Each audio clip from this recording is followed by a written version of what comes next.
I'm not as far along as the previous people for various reasons. So I'm currently at the beginning of doing this case study. So I've met with my students, my participants, and I have spent a lot of time planning the project. I've now got very little time to deliver it, but hopefully it will all come together. So I'm looking at adolescent reading, adolescent attitudes and practices in extended reading, not in the classroom, not in English, but kind of looking at their wider world experience, focusing on year 9s, and I've deliberately put the two phrases of their current attitudes towards reading and their actual practices in reading, because in a previous set of interviews with the 10 students at my last school, there was this real kind of, not a gap, but two emerging themes where there's a difference between them being motivated to read and actually engaging in it, and looking at how those gaps can be bridged. Because they, quite often they know it's good, they know they want to read more. Sometimes it's quite utilitarian, sometimes it's because they want to get higher grades or no more words in order to write better exam answers.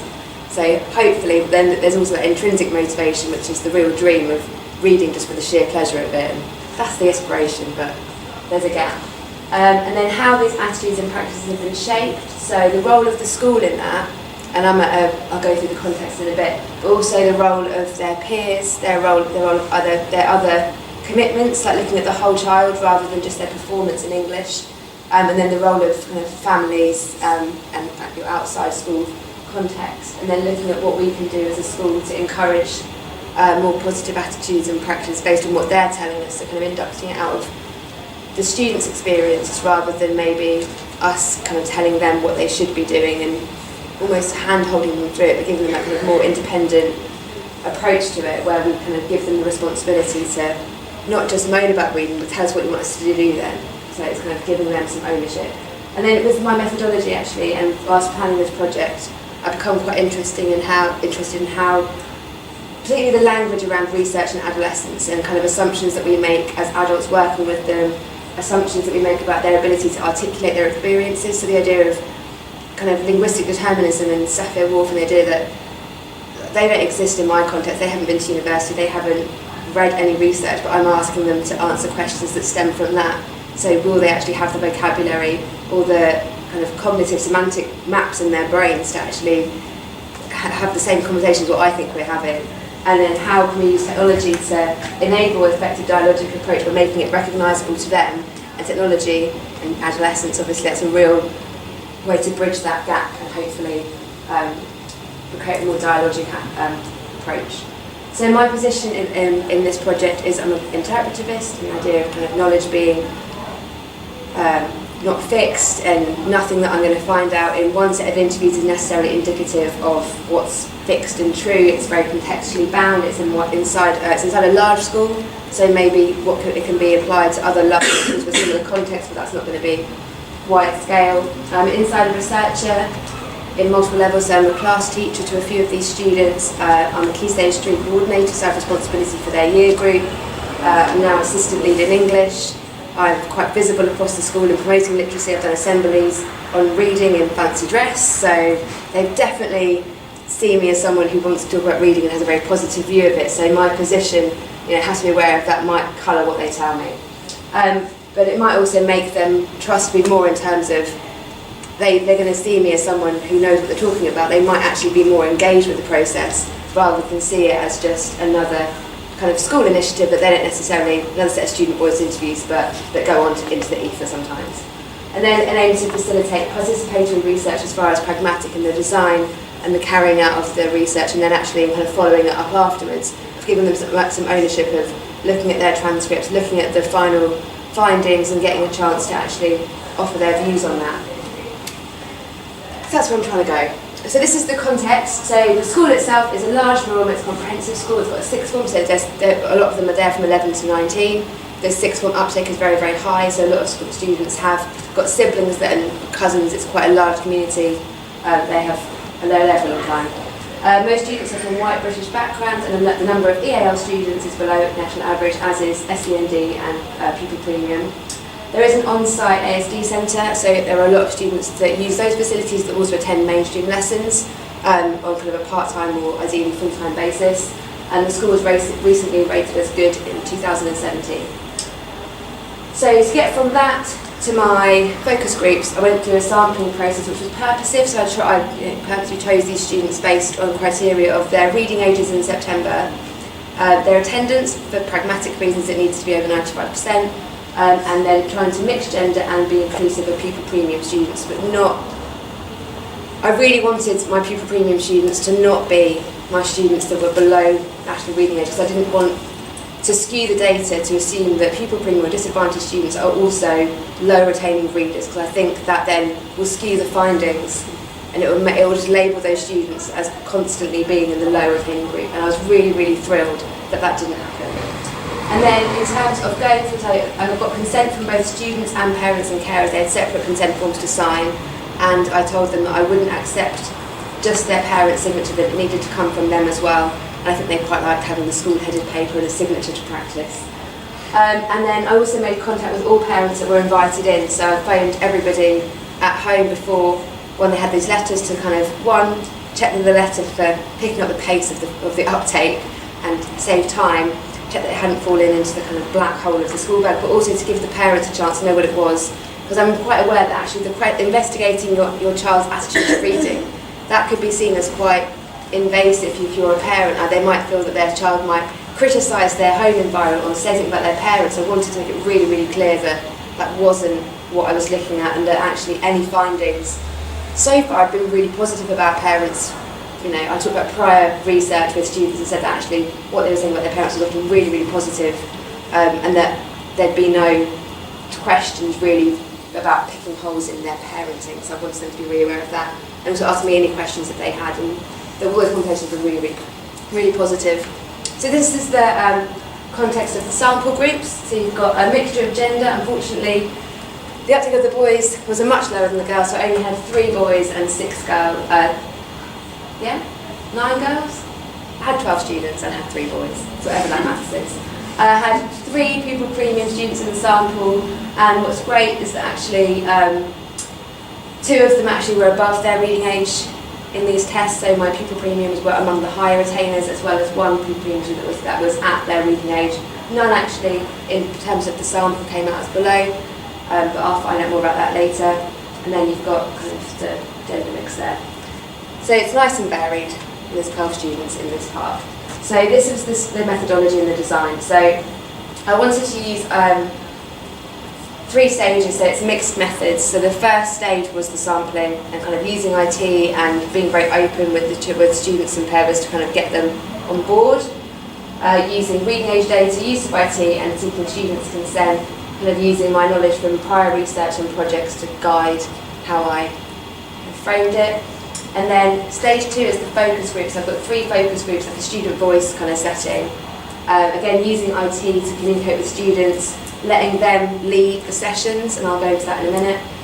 Being really vocal about my researcher position, so letting them know that this was nothing to do with school, but in fact their grades. I wasn't there as a teacher, but I knew that I made it really clear where I was coming from. And then we did some collaborative research in the first session to help kind of create knowledge together, and I'm interested in kind of ideas from 9 about participatory research.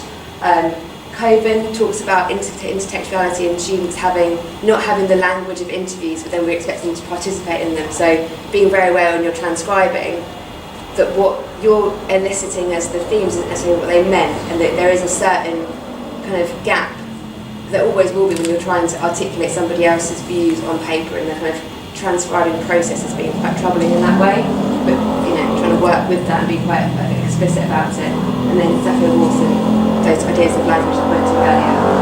And then stage 3 we haven't got to this will be a whole year questionnaire, so using the qualitative groups and those transcripts to generate 10 questionnaires to give to the whole of year 9 to see how far the year group's experiences reflect what their peers have said. And the reason I chose that order was because I didn't want my questionnaire to be led by questions that I've chosen, that I then use to get the whole year group to frame their experience, and then ask a focus group from that to again give their genuine views. And actually the whole thing started with my questions. I wanted it to be from them back to the year group, and then I'd look at it afterwards.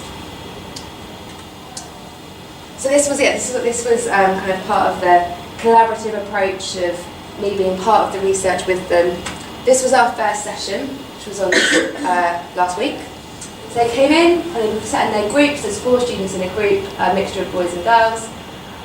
Went through what a focus group was because I wanted to maybe read that they knew what that meant because they don't necessarily have that language or experience before. So I said it's you can speak as much or as little as you like, and you should feel heard and valued in your group. So making it really clear they didn't need to answer every question if they didn't want to. It's not an interview. And then I sort of put it over to them as to how they want to organise the sessions. And this was what they told me. They wanted snacks, so they were provided. They wanted to go somewhere comfortable, and they did not choose my classroom. They chose the reading room or the quad, so doing it outside in the sun, which people wouldn't want that. They want the questions before, and they want them on slides. So share them on Google Slides. And we have it in the English classroom. We do talk cards, so we give them a slides presentation with one statement or question on each slide. They put it whole screen, they put it flat on their desk, and they just scroll through and discuss. So they want it in that recognisable format that they used before. Everyone gets to share ideas, listen to each person and be positive. And we talked about the last one quite a bit because I said they didn't need to be positive in terms of agreeing with me, but they just needed to be positive towards each other and generate as much as I said. What would be really positive for me is if you give reasons for things you don't like, because that's what I think is positive. Just sort of talk about what that meant in a focus group and what it didn't mean. It didn't mean saying yes, basically. And then this is what we did together. So we made these reading rivers, and this is mine that I made. It took me an hour to colour that in and do it. And I sort of showed it to them to show that it's kind of doing this research together. So they kind of marked out 5 to 8 kind of life events that they remember affecting their reading. So I did things like, I went back to primary school, and I remembered Goodnight Mr. Tom, my all-time favourite book. Still, and then I've gone through and I've got school bits on there, but I've also talked about my teacher training year, which is worryingly narrow on the reading. I didn't have any time. And then I talked about holidays that I've been on where I read quite a lot, and then I talked about kind of like present day. So I've used that as a model, but I've been very honest with putting real examples on there and also showing my reading river. It's going from very, very wide, and I read lots, to very, very narrow. And I think they quite like the idea that an English teacher had a significant period of time when she was training to be a teacher and she didn't read a single thing. So they quite liked the honesty there, and I think that made them much more open. And they used it as an example to help create their own, which are here. And they're lovely. So they stayed actually, and doing this made a really positive atmosphere as the first session. It really kind of elicited that shared response, that co-construction of knowledge, open conversations. They did them in their focus groups, but they produced them individually. So lots of them have got kind of overlapping examples, but they're all very, very individualised to the student. And they actually, the session was meant to finish at 4 o'clock, but a lot of them, I think half of them, including the boys actually, which was really positive, stayed until 4:30 to finish them, which was really sweet.